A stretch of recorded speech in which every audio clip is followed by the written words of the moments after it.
There's one sim racing setting that can completely change how fast, comfortable, and consistent you are, and it has nothing to do with your suspension, differential, tire pressure, or controller settings.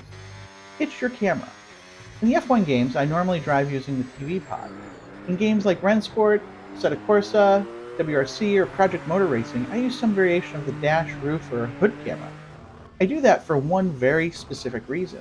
I'm not trying to recreate the experience of physically sitting inside the car. I'm trying to be competitive. And for the way I play on a PS5 with a controller and one screen, the higher camera position gives me the best compromise between visibility, speed, and consistency.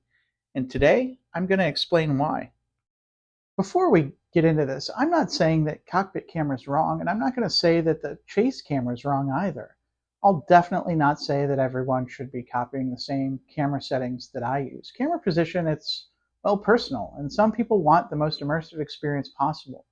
They want to see the steering wheel, the mirrors, the dashboard, and the inside of the cockpit, and they may have a full rig, an ultra-wide monitor, triple screens, or a virtual reality. That's a completely valid way to play, but that's just not my setup, and it's not what I'm trying to accomplish. I play on a PS5 and I use a controller. I use one screen, and I'm usually just trying to improve a lap time, compete online, or learn a circuit as efficiently as possible. So my camera choice, it's based on useful information that I need. Can I see the apex? Can I judge the braking zones? Can I position the car accurately? Can I see another car alongside me? Or can I carry that same visual experience from one racing game into the next? For me, the TV pod, dash, roof, or hood camera, it's simply the best answer.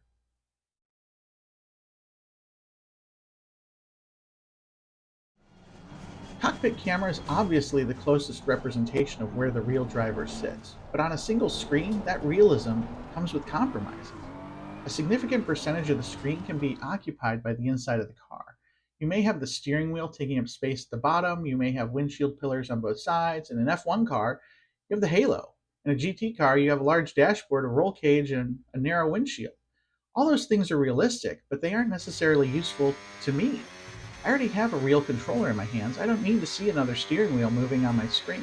What I need to see is the road. I want to see where the track opens on corner exit. I want to see the car ahead entering the braking zone. And I want to see the inside curb without feeling like I'm looking through a narrow opening. Cockpit camera can also make the track feel further away, especially when the field of view is not matched perfectly on my screen or my seating distance. And that can make it harder for me to judge speed. You may technically be traveling at 180 miles per hour, but the visual sensation can feel much slower because your view is being framed by the interior of the car. And then you arrive at the corner and suddenly realize you're carrying much more speed than it appeared. For someone seeking immersion, that's part of the challenge. For someone seeking consistency, it can be unnecessary information that I have to process.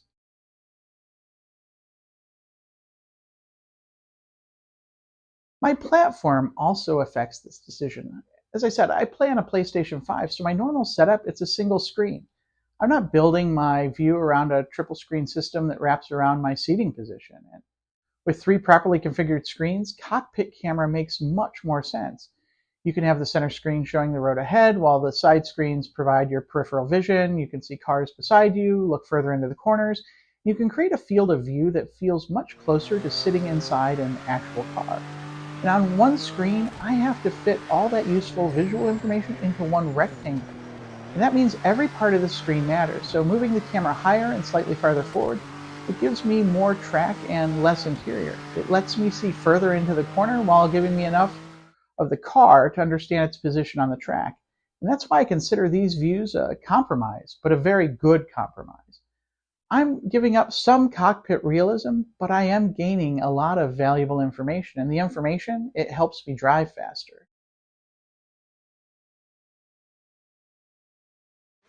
The easiest example is the TV pod camera in the F1 games. The camera sits above the cockpit, close to the position of the onboard camera you see during an actual F1 broadcast. From this position, I can still see the front wheels and part of the car, so I have clear reference points for placement. And that's extremely helpful. I can see how close the front wheel is to the inside curb, I can judge whether I have left enough space at the corner exit, and I can place the car accurately through narrow sections without relying entirely on instinct. And at the same time, the camera's high enough that the halo and cockpit are not blocking most of the track. I can look beyond the car instead of feeling as though I'm buried inside it. The TV pod camera also gives me a strong sense of speed. The track surface moves quickly underneath the car, curbs pass close to the camera, and the edges of the circuit appear to accelerate toward me. That visual movement helps me judge whether I have entered a corner too quickly or whether I can carry more speed. It's perfectly useful in the fast sections. Think about Maggots and Beckett's at Silverstone, the S's at Suzuka, or the run through Eau Rouge and Raidillon in Spa. I want to see the sequence developing ahead of me. I don't just want to see the corner I'm currently in, I want to see the next corner and start positioning the car before I actually arrive. The higher camera helps me do that. It may not be the view an actual Formula One driver has, but it does give me the information I need to control a virtual F1 car on one screen. And that distinction is very important. I'm not physically inside a car feeling the force through my body. I don't feel the front tires loading up, and I don't feel the rear beginning to rotate through the seat. Most of that information has to come through the screen and the controller. A clear camera view helps me replace some of the physical feedback that I don't actually have.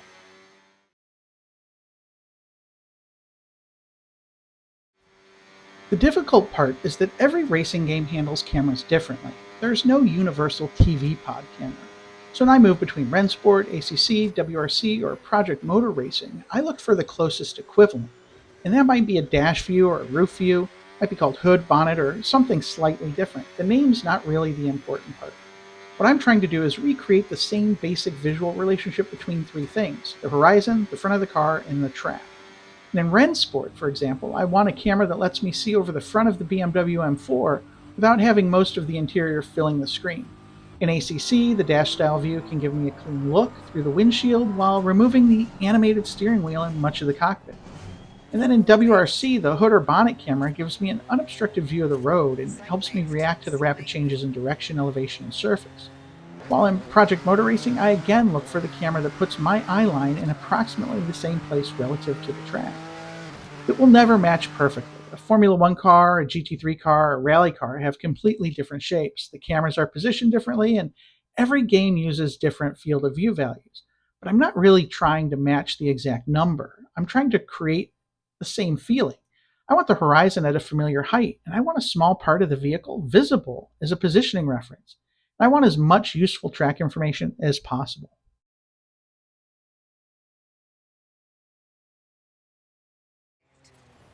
Keeping the views relatively consistent also makes it easier to move between games. When I switch from F1 to Rennsport, I'm already adjusting to a different car, different physics, different force feedback information through the controller, and different braking behavior, and possibly even different tracks.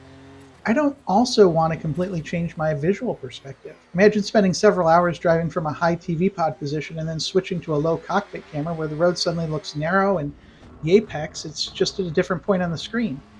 Even when the underlying corner is familiar, your visual references, they've changed. Your braking marker may approach at a different rate. The apex may disappear behind part of the car. Your sense of rotation will feel completely different, and that adds another adjustment period.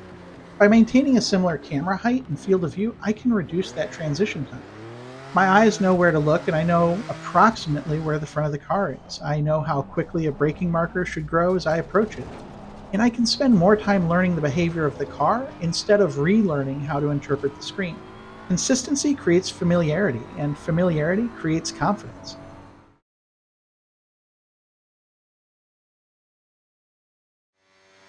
Sense of speed is another major advantage. A camera closer to the track can sometimes make the game feel faster because the surface is moving rapidly beneath you.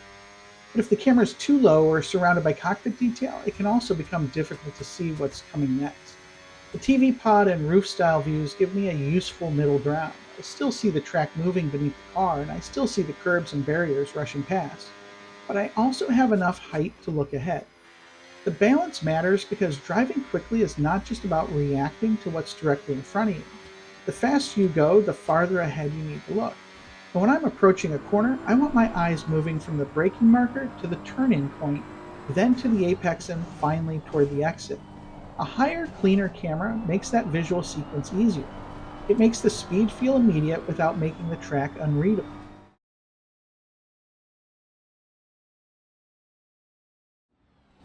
The extra visibility also helps when racing other cars.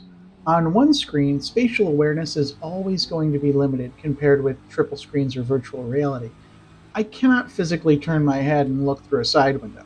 So I want the forward view to provide as much context as possible. From TV pod or roof view, I can often see more of a car alongside me.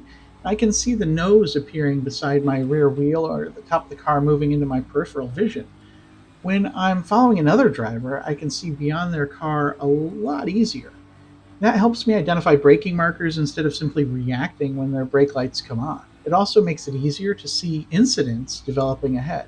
If two cars begin fighting into a corner, I have a better chance of spotting the gap, slowing down early, or choosing an escape route. Again, it's about information. The more useful information I can fit onto one screen, the better prepared I am to make a decision.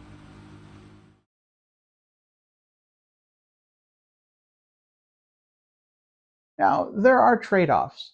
These cameras are less realistic, and in some cars, the roof view can feel as though you're sitting on top of the vehicle. A hood camera may remove almost the entire car, which sometimes makes it difficult to judge. Depending on the game, rain effects or windshield effects may also look different outside of the cockpit. And if immersion is your main objective, these cameras probably won't give you the experience that you're looking for. You won't see the detailed interior the developers created. You may not see the driver's hands, the dashboard, or the mirrors in their realistic positions. But those are trade offs that I'm willing to accept. And I'm not trying to convince myself that I'm physically sitting in the car. I'm trying to control the car as effectively as possible using a controller and one screen. That's my priority.